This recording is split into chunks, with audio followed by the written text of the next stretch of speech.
Emma, hello to you. Hello, my lovely. Thank you so much for the phone-ins. I've been on some of them, and people need to know more about mental health, and we're getting away from the stigma of it. Here to Help is a collaboration between Radio Cornwall and Cornwall Foundation Trust. Suicide is a significant public health issue and a major cause of premature mortality, especially in men. We know that at least 2/3 of the people who take their lives haven't been in recent contact with mental health services. So universal interventions to raise mental health awareness, help people with self-management and self-help, and to explain to them and their carers how to seek help is really important. Cornwall is well known for its natural beauty. What's less well known is that it's an area of significant deprivation. The population is also dispersed and ageing, leading to isolation. Unfortunately, our suicide rate per head of population is one of the highest in England. So initially, as we were thinking about this concept, we were beset with reasons why we shouldn't do it. The underlying concern was mistrust.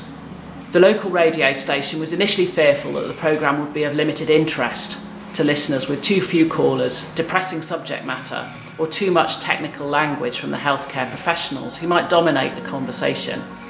There was concern that such a programme would not inform, educate, or entertain. For the Mental Health Trust, there were understandable concerns about whether it would be safe to talk on air with people, whether there would be issues with confidentiality, and how difficult it would be if they made a mistake under pressure. There were also anxieties about how to handle callers with criticisms of local services. So looking at the solutions to these possible barriers, a public health grant from the Beddoes Fellowship resourced a session a week of clinical time. We had an empathic and experienced presenter. We agreed to use lay language as if we were talking in the pub about our subject, and the presenter was able to challenge us if we lapsed into technical language on air. Almost 100 clinicians have been involved, ensuring a variety of voices and perspectives.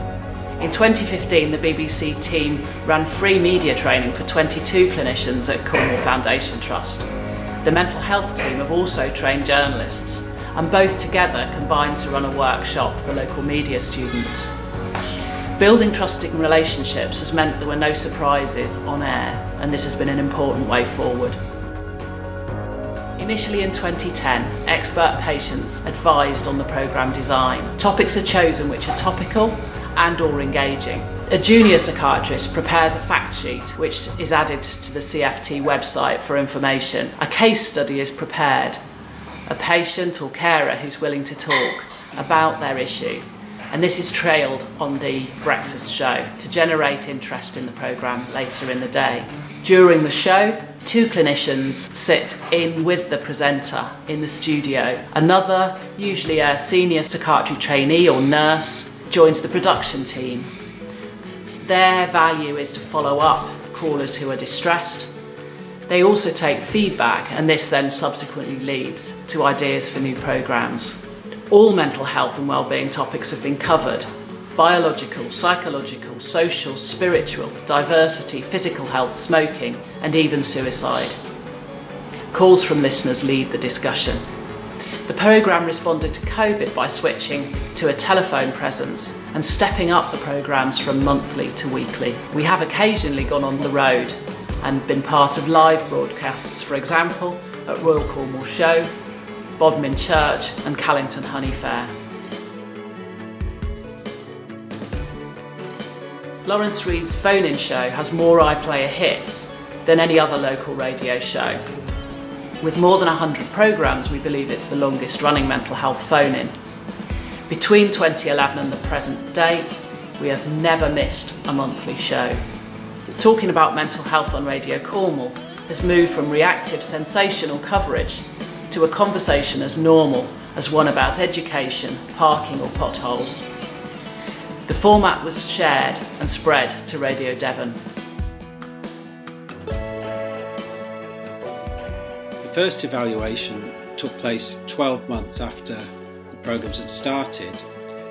We surveyed 59 people who had phoned in to the programme, they were overwhelmingly positive about the programme. They scored 4.5 out of 5 for both being informative and interesting.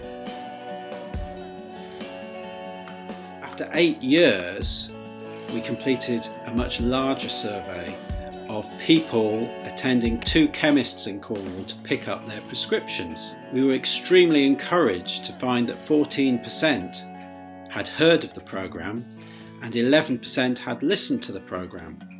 And of those who had listened to the programme, 76% had listened more than once. We also asked them to value the programme on a scale of 1 to 5, where 5 was most valuable and 1 least valuable.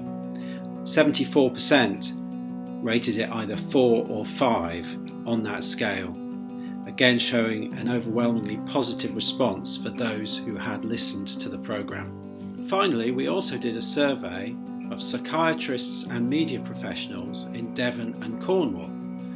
Cornwall obviously had the mental health phone-in programme and Devon had not. What we found was that psychiatrists in Cornwall were much more comfortable with working with the media. We have published these 3 evaluations in peer-reviewed journals. Yes, I'm Lawrence Reed. This is Studio 2, our studios in Phoenix Wharf, Truro. This has been home with me and the team for the last 10 years presenting our mental health phone-ins. Now, they've been so helpful to so many people listening, not just people in Cornwall, but we get calls from all over the country, indeed all over Europe as well. And it's not just on the radio. I have tweets, we use social media, Facebook, Instagram, all these types of methods. We've covered many subjects: post-traumatic stress disorder, anorexia, depression, you name it, we have covered it. And we've had the most powerful calls. Now, when I first started launching into mental health phone-ins, I have to say I was slightly concerned that it wouldn't get the volume of calls, it wouldn't be of interest. How I've been proven wrong. It's been an amazing, incredible journey. And I've had people stop me on the street. I went to Penzance recently and a lady touched my arm. I didn't know her. She said, "Thank you, Lawrence, you have saved my life. Your programme has saved my life in the work that you do." We've had farmers phone me.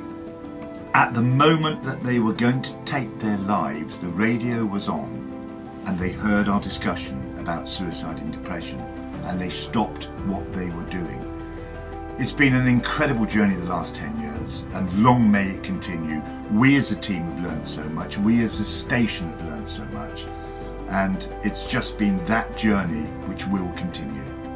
I wasn't working, wasn't able to function that well, but I got a bit of ground up at Pendine and I used to walk up there and sit in the shed and listen to the mental health programmes. You were actually talking about PTSD and I thought, well, I'll give it a ring and just talk about my situation perhaps. Would I have stood in a room full of people and talked about it at that point in my life? Probably not.